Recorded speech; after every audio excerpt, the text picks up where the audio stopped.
ஸ்வதஸ்தானுஹு. 2 நாமத்தை ஒன்னாவே கொடுத்திருக்கார். பொதுவா இந்த 2 நாமம் தனித்தனியாக பார்த்திருக்கோம். 57வது நாமம் சாஸ்வதஹ அப்படின்னு பார்த்தோம். ஸ்தானுஹு அப்படின்ற நாமம் 28வது நாமம் பார்த்தோம் இல்லையா? அது ரெண்டையும் கம்பைன் பண்ணிங்க சாஸ்வத ஸ்தானுஹு அப்படின்னு ரெண்டையும் கம்பைன் பண்ணி கொடுத்திருக்காரு. என்ன அர்த்தம்? என்றும் நிலையாக இருப்பவன் அப்படின்னு அர்த்தம். சாஸ்வதம் அப்படின்னாவே நிலையா இருக்கிறது. ஸ்தானு அப்படின்னா நிலையா இருப்பாரா. ஒண்ணு ரொம்ப ஸ்ட்ராங்கா இருக்கிறது. ஸ்ட்ராங்கா இருக்கிறது எல்லாமே நிலையா இருக்கணும் அப்படின்ற அவசியம் கிடையாது இல்லையா? இன்னைக்கு எத்தனையோ பெரிய பெரிய தூண்லாம் வைக்கிறாங்க. அசோகன் என்ன பண்றான்? ஒரு பெரிய தூண் வச்சுட்டு போனா. அதுக்கப்புறம் ராஜாக்கள் என்ன பண்ணாங்க? அவங்கவுங்க ஒரு தூணை வச்சாங்க.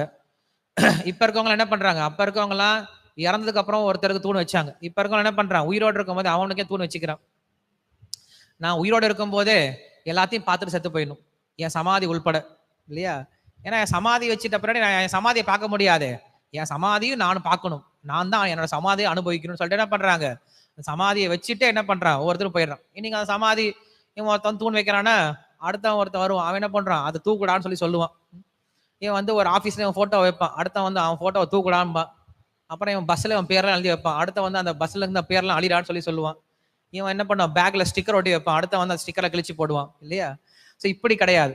பகவானுடைய இருப்பு அப்படிங்கிறது என்னைக்குமே இருக்கும். அது என்னைக்கும் மாறவே மாறாது. அதனால அவனுக்கு பேரு சாஸ்வத ஸ்தானுஹு அப்படின்னு சொல்றார். தூணை போல, நிலையான தூணை போல இருப்பான்னு சொல்றார். நிறைய கோயில்கள்லாம் பார்க்கிறோம். கோயில்ல தூண்லாம் கட்டி வச்சிருப்பாங்க. கொள்ளிடத்து பக்கத்துல கலிய பெருமாள் கோயில் அப்படின்னு ஒரு கோயில் இருக்கா. அந்த கோயிலை பார்த்தோம் அப்படின்னா அங்க ஒரு திப்பு சுல்தான் அவன் என்ன பண்ணான் அப்படின்னா அந்த கோயில் எல்லாத்தையும் உடச்சு போட்டான். கோயிலெல்லாம் உடச்சு போட்டான். தூண்லாம் விட்டு போயிட்டான். எதுக்குன்னு தெரியல. நிறைய இடத்துல அப்படிதான் இருக்கும். தூண் மட்டும் நின்று இருக்கும், கோயிலெல்லாம் உடச்சு போட்டு போயிடுவாங்க.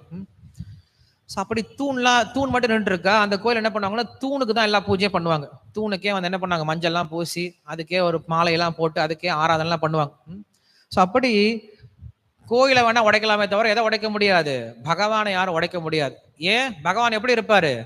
அந்த தூணை போல இருப்பார் இல்லையா? அதனால அவனுக்கு பேரு சாஸ்வத ஸ்தானுஹு அப்படின்னு சொல்றாரு. அதனால அதுக்கு பேரு கம்பம் சேர்வை அப்படின்னு சொல்றது உண்டு அந்த இடத்துல. ஸோ அந்த கம்பத்துக்கே பூஜை பண்ணலாம், கம்பம் சேர்வைன்னு சொல்றது உண்டு. ஸோ அப்படி பகவானை யார் என்ன பண்ண முடியாது? அசைச்சிக்கவே முடியாது. எப்பயுமே அசையாம இருப்பாராம். அதனால அவனுக்கு பேரு சாஸ்வத ஸ்தானுஹு அப்படின்னு பேரு.